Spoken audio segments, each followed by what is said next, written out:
Olá, estamos iniciando mais um Cidadania. O tema da nossa conversa hoje vai ser uma pergunta que vamos procurar responder. A urna eletrônica é mesmo totalmente confiável? E para debater essa questão, nós convidamos dois professores especialistas no assunto na área de computação da Universidade de Brasília. Nós estamos aqui nos nossos estúdios com o professor Pedro Rezende e com o professor Wilson Veneziano. Ambos são da área de computação. O professor Pedro é da ciência da computação e o professor Wilson é da engenharia da computação, ambos da Universidade de Brasília. Muito obrigado por terem atendido o nosso convite.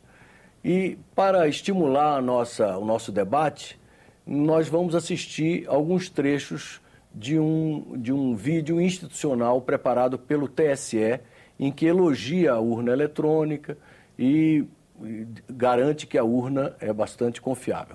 Vamos lá, por favor, soltem o VT.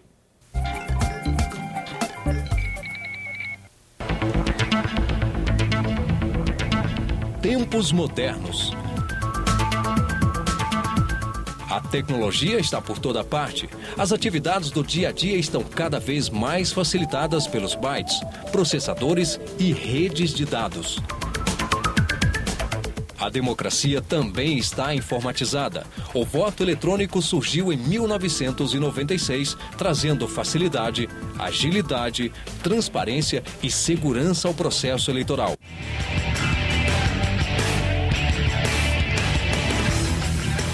Atualmente, a lei prevê a possibilidade de que representantes dos partidos políticos fiscalizem o sistema eletrônico de votação antes, durante e depois de uma eleição. Segundo o secretário de Tecnologia da Informação do TSE, os partidos poderiam se empenhar ainda mais na fiscalização. Esse comparecimento dos partidos nesse processo poderia ser bem melhor. Temos poucos partidos participando efetivamente no processo de análise e assinatura digital dos programas. A votação paralela é um dos mecanismos que confirmam a credibilidade do voto eletrônico. Um dia antes das eleições, a Justiça Eleitoral sorteia algumas sessões de votação em todo o país. As urnas eletrônicas escolhidas são retiradas das sessões de origem e levadas para o Tribunal Regional Eleitoral. Elas são instaladas em salas com câmeras de filmagem. Promotores, representantes dos partidos e jornalistas são convidados a participar da votação. Eles preenchem certa quantidade de cédulas de votação até atingir o número total de eleitores daquela sessão. Esses votos em cédulas são depositados em urnas de lona lacradas. Na votação paralela, como ocorre no dia da eleição, a urna eletrônica inicia a votação a partir das 8 horas da manhã. O conteúdo das cédulas é digitado nas urnas eletrônicas que foram sorteadas. As câmeras filmam a digitação do número no teclado e os votos também são registrados em um computador. No final, a comissão de votação paralela verifica se os votos inseridos na urna de lona são os mesmos dos registrados na urna eletrônica. Todo o processo é monitorado por uma empresa de auditoria externa e acompanhado pela imprensa, pelo Ministério Público, pela OAB e por fiscais dos partidos. Além da votação paralela, outros procedimentos comprovam que o voto eletrônico é seguro. O exemplo é a perícia técnica da Polícia Federal que descartou possibilidade de fraude na eleição municipal de 2008 em Caxias, no Maranhão. A Polícia Federal não identificou violação nos lacres e nos componentes físicos das urnas eletrônicas recebidas. A urna eletrônica também tem aprovação popular. Pesquisa do Instituto Nexus mostra que 97% dos entrevistados confiam nesta maneira de votar. A confiança na votação informatizada e os mecanismos de segurança já adotados dispensam o uso de papel nas eleições, tanto a antiga cédula quanto a impressão do voto eletrônico. O voto impresso já foi testado em 1996 e 2002, mas foi em seguida descartado porque não agregou segurança e transparência. E, além disso, ele apresentou os seguintes problemas: demora para votar nas sessões com voto impresso, desinteresse dos eleitores pela recontagem dos votos, grande número de panes nas impressoras por travamento do papel dentro do equipamento, alto custo de implementação, possibilidade de tentativa de fraude por meio da porta de conexão da impressora. Eu acho melhor ficar como está mesmo, porque se Se caso ocorrer essa situação aí, muita gente vai se complicar. O voto não é secreto? Iria atrasar um pouquinho a votação. Eu acho que seria meio ruinzinho. Que eu mexo com informática e já sei como é que ocorre o sistema. Acho que é um retrocesso, primeiro porque vai implicar uma nova tecnologia, vai implicar de você ter resultados que podem ser manipulados. Por exemplo, um fiscal de urna vai ter condições de saber quantos votos estão migrando para este ou para aquele candidato e ter movimentações em torno disso. Então, eu acho que é perigoso, acho que tem que ser mantido como está. Se o voto é secreto, eu acho que vai ser secreto, ou se não, não é secreto. Especialistas em informática de várias instituições se inscreveram ao programa de testes, coordenado por técnicos em sistemas do Tribunal Superior Eleitoral. A ideia era tentar quebrar o sigilo do voto ou transferir votos de um candidato para outro, o que poderia modificar o resultado de uma eleição. Foram 4 dias de testes e muito trabalho em equipe para tentar burlar o sistema eletrônico de votação brasileiro, hoje considerado o mais seguro e moderno do mundo. Tanto que o TSE não hesitou em colocar esse sistema à prova. Mesmo com tanto esforço e conhecimento dos investigadores, nenhum dos testes obteve sucesso. Isso nos dá, mais uma vez, confiança no nosso processo eleitoral automatizado e nos motiva para que nós continuemos com o nosso compromisso de implementar melhorias contínuas. Professor, como o senhor viu aí, o TSE continua garantindo que a urna eletrônica é totalmente segura. E a urna, mais uma vez, facilitou a apuração dos votos. Os 2 turnos das últimas eleições os resultados foram divulgados no mesmo dia da votação. Para o senhor, que é especialista no assunto, a urna eletrônica brasileira é totalmente confiável? Depende. Para quem? Para quê? O Brasil aceitou uma informatização onde o direito do eleitor de fiscalizar o processo em que os votos são contados e o resultado é obtido por uma promessa de que a tecnologia iria afastar os problemas de manipulação indevida. No entanto, a maneira como essa garantia pode ser dada não mais passa pela possibilidade do eleitor verificar por meios próprios como o resultado foi obtido. Eu acho um erro acreditar que a necessidade do eleitor fiscalizar não só o exercício dos mandatos numa democracia, mas todo o processo de eleição,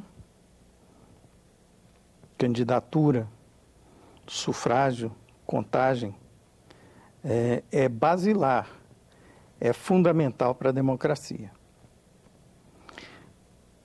O que nós temos no Brasil é uma situação sui generis, onde a mesma instituição decide como vai ser o pleito, faz lobby no legislativo sobre como devem ser as leis, que dizem como deve ser o pleito, executa o pleito e julga o resultado. Isso é único no mundo. Não conheço nenhum outro país onde tanto poder é concentrado na mesma instituição, numa república. E o que nós temos em consequência disso é a impossibilidade de quem se sente prejudicado pelo resultado de um pleito conseguir amealhar indícios e provas suficientes de que o resultado está correto ou de que o resultado não está correto, porque quem decide o que é prova suficiente é quem controla o acesso a essas provas. Então é muito fácil termos nessa situação um processo eleitoral em que aqueles que se sentem prejudicados ou que querem conhecer melhor a forma como o resultado foi obtido, não consigam atingir esse objetivo dentro do processo judicial, dentro do processo de julgamento do resultado eleitoral. Ou seja, o senhor acha que os resultados da votação via urna eletrônica é passível de manipulação?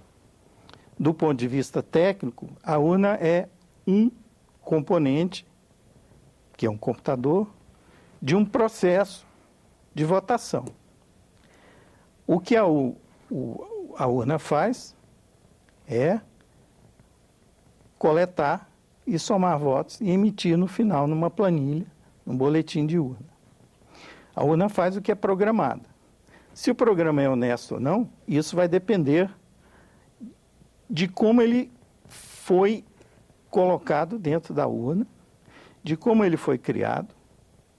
E não há como quem está fora do processo, por seus próprios meios, saber, no momento da votação, o que está rodando dentro da urna.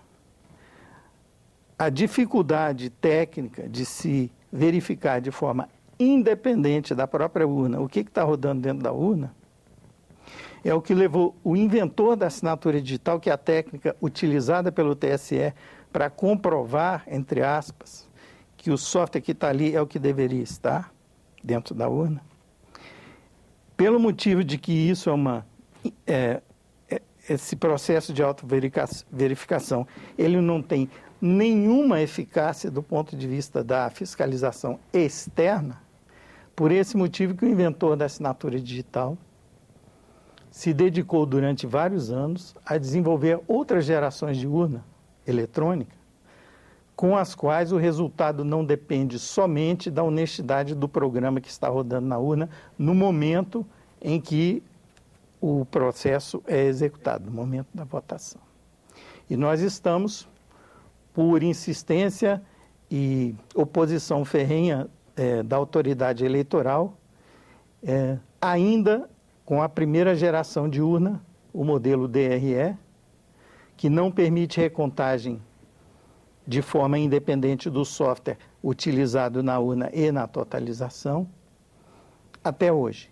As duas tentativas que já foram feitas para evoluirmos para um sistema de segunda geração, que permite a contagem independente, permite a verificação independente, que não é nenhuma solução mágica, porque tem também seus problemas, foi revogada antes de entrar em vigor, em 2003, e a segunda tentativa, que foi aprovada na mini-reforma eleitoral de 2009, deve entrar em vigor em 2014, caso o projeto que tramita no Senado, de autoria do senador Eduardo Azeredo, que procura reverter essa medida de introduzir um mecanismo de validação por amostragem com o registro material dos votos, não seja revogado.